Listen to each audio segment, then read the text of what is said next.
Saya agak bingung, ini ahli hukum atau ahli ekonomi? Karena tadi pendapatnya itu sudah melebihi ahli hukum. Pertanyaan saya, sekiranya pun benar Jokowi melakukan tindak pidana korupsi, Jokowi melakukan pelanggaran undang-undang APBN, Jokowi melanggar tidak minta persetujuan dari DPR, nggak ada kaitannya dengan praktek korupsi atau penyelenggaraan negara, itu total tidak ada kaitan, di luar. Betul. Kok sekarang Bapak jadi pintar, kok dari tadi kok mau dikocok terus? Nggak ada kaitan kan? Bolak-balik ditanya terus sampai kita mau protes, kita takut diusir sama majelis hakim. 2 jam tadi, itu melulu ditanya oleh JPU. Nggak ada kaitan sama sekali. Betul. Anda pernah memakai uang negara? Tidak ada. Pernah dalam kaitan ini Anda merugikan negara? Tidak ada. Kok lu mau jadi saksi sih? Pertanyaan berikutnya, ya ini serius loh, ini karena ini negara apa sih kayak begini sih? Kok kita pakai jubah segini, kok kualitasnya begini? Pertanyaan berikutnya, Anda di dalam BAP mengatakan bahwa ini perintah presiden, benar? Saya mendengar dari ketua pada saat rapat. Perintahnya itu apa? Jadi Inkopkar dan Inkopol yang memiliki jaringan di bawah diperintahkan untuk melakukan operasi pasar agar gula harganya menurun. Jadi presiden tahu bahwa keadaan genting di pasaran, kebutuhan gula. Saya mendengar dari ketua. Benar, begitu yang Anda dengar begitu? Betul. Kami memang saksi itu nggak apa-apa, yang Anda dengar, yang Anda ketahui, jawab aja yang Anda dengar. Ya? Yang saya dengar pada saat rapat. Kok Pak Jokowi nggak jadi tersangka di sini, terdakwa? Saya nggak berkomentar, Pak. Apakah dalam rangka operasi pasar tersebut maka diketahui kebutuhan gula sehingga perlu impor gula? Jadi impor gula itu masih terkait semua itu dengan perintah Jokowi karena memang operasi pasar sangat membutuhkan. Secara legalitas formal, saya menerima penugasan. Kenapa? Menerima penugasan dari Mendak kepada Inkopol. Enggak, tadi kan Anda mengatakan dengar dari presiden karena Tom Lembong juga mengatakan ini. Berarti apakah termasuk mengimpor gula tersebut adalah bagian dari instruksi Presiden Jokowi, dan memang itu sah-sah saja, saya juga mendukung karena melihat kebutuhan gula yang sangat darurat begitu. Apakah Anda dengar bahwa mengimpor gula 200.000 ton itu pun adalah bagian dari instruksi Jokowi? Saya rasa benar. Saya rasa iya. Ya. Saksi tadi sampaikan dengar dari atasan saudara ya, dari pimpinan saudara. Betul. Kok Bapak Irjen Pol kenapa nggak protes? Kenapa hanya Tom Lembong yang jadi terdakwa? Kenapa nggak Pak Jokowi? Kan dia yang kasih instruksi. Bapak nggak usah takut. Saya membela Lembong walaupun dia bermusuhan dengan saya karena saya pengacaranya Prabowo 25 tahun loh. Dia bayar gua banyak banget. Jadi saya apa adanya saya ngomong. Tapi saya membela Tom Lembong karena suara hati. Hati nurani saya masih ada walaupun pengacara itu sudah sedikit suara hati. Jadi Bapak mengatakan bahwa impor gula 200.000 ton itu memang masih terkait dengan perintah Jokowi, begitu ya? Betul. Dan dia tidak jadi terdakwa di sini, hanya orang-orang yang kebetulan dari non WNI, WNI turunan Chinese ya. Saya tidak menjustifikasi itu, tapi logika formalnya berdasarkan surat perintah. Oke. Sini ya negara kita ini ya. Dalam Kepres tentang abolisi, Tom Lembong jelas-jelas disebutkan menghentikan semua proses hukum dan akibat hukumnya. Ingat itu. Ya, saya udah mulai tobat sebenarnya. Saya 43 tahun jadi pengacara. Saya juga nakal, tapi kadang juga sedih kalau kelewatan begini. Pertanyaan berikutnya, di BAP saudara Anda mengatakan kok harga gula sampai 19.000 per kilogram. Itu benar nggak sih? Betul, Pak. Bisa dikonfirmasi di media. Itu tahun 2016. 2015-2016. 19.000. Betul. Itu karena apa? Karena kelangkaan gula. Kalau faktornya saya tidak tahu, tapi pada prinsipnya secara de facto di lapangan seperti itu. Ya, faktor supply and demand kan? Betul. Oke. Jadi pertanyaan berikutnya, ini yang terkait dengan pernyataan dari Anda Pak. Saya nggak tahu apakah Anda dengar. Ini di media hari ini Menteri Hukum Yusril teriak-teriak. Ini nggak ada niat jahat ini. Kenapa? Makanya Prabowo itu adalah mengeluarkan abolisi untuk meluruskan tindakan para penegak hukum, khususnya JPU ini. Disebutkan di sini ada di press release-nya nih. Bersama saya di channel ini. Teman-teman, di mana tadi kita telah menonton ataupun telah melihat cuplikan video yang begitu menarik tentang permasalahan kasus ijazah palsu Joko Widodo. Ya, teman-teman, untuk kali ini mari kita lihat bagaimana dan apa saja tanggapan dari para netizen tentang cuplikan video tersebut. Ya, teman-teman, di sini para netizen menyampaikan di sini ataupun mencatat di sini bahwa Pak Hotman berani dan cerdas, JKW harus diseret benar-benar. Artinya teman-teman, Pak Hotman ini sangat berani dan cerdas dalam meneliti kasus ijazah palsu Joko Widodo. Jadi harus diseret Jokowi dan diadili.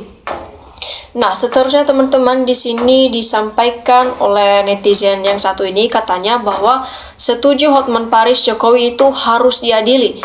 Ya, hukum harus ditegakkan, tidak boleh membeda-bedakan. Jadi, siapa yang bersalah, itulah hukum harus ditegakkan, harus dihukum itu.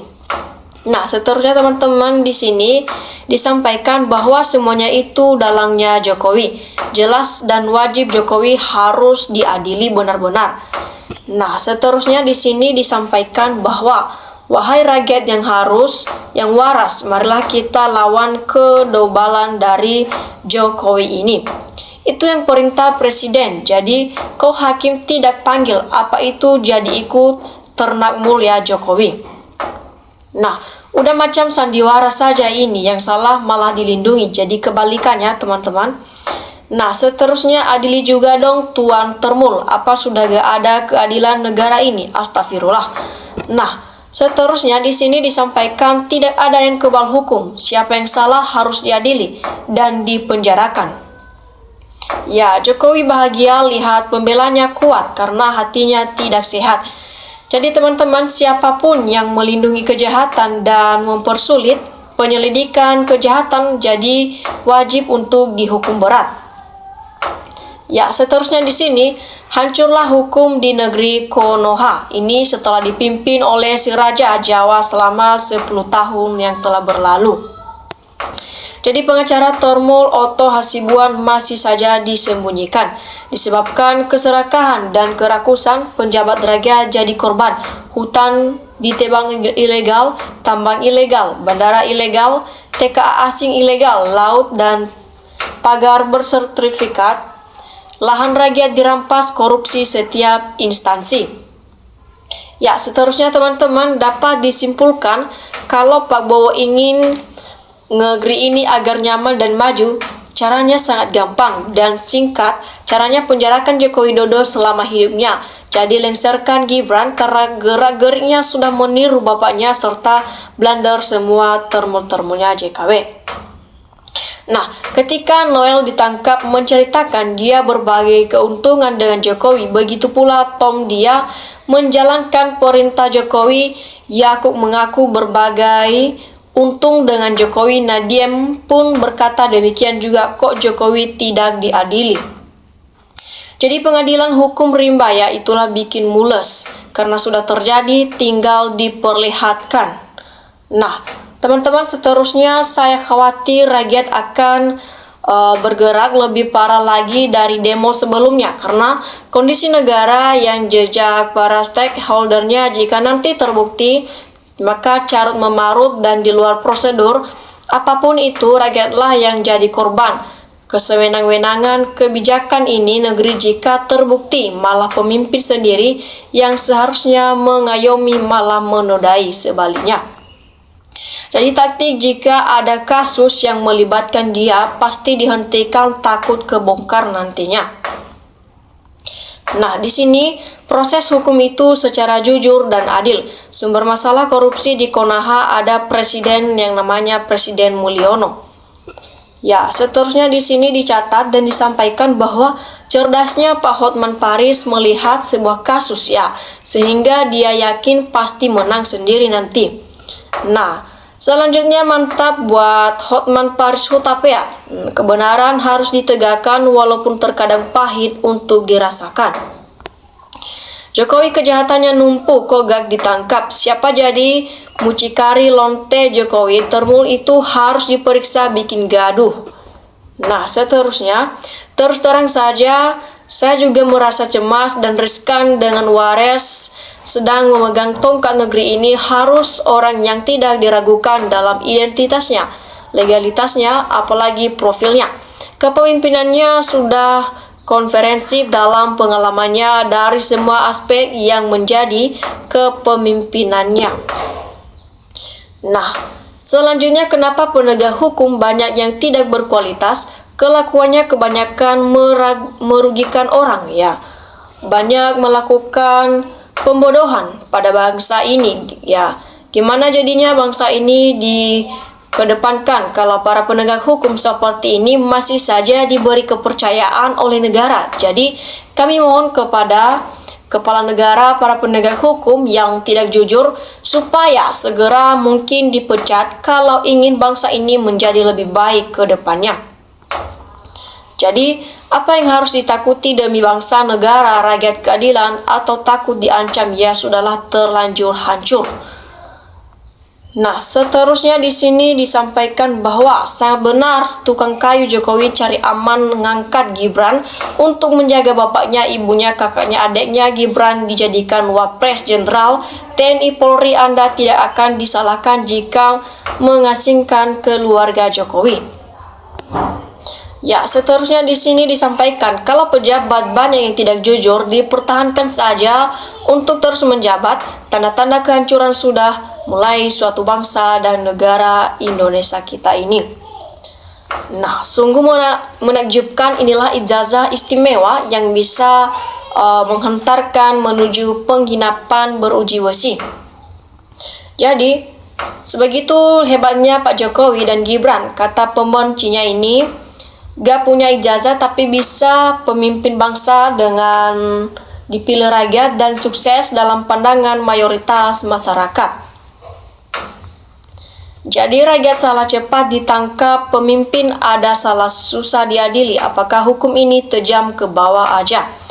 Jadi netizen menyampaikan di sini, bravo buat Pak Hotman, suarakan kebenaran dan keadilan. Sehat selalu buat Pak tangkap perusak dan pengacau di NKRI ini.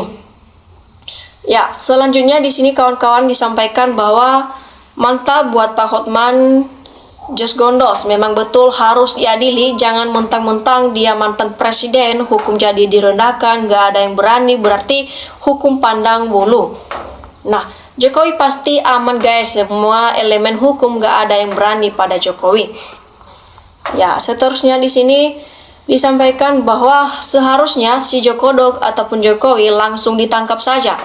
Ya, uang ada 11 triliunan di kantong pribadi, pantesan banyak yang nempel ternaknya, ternyata hanya minta dibayar si Jokowi karena selalu bela orang jolim kayak Skudis, Wiwi, PKL.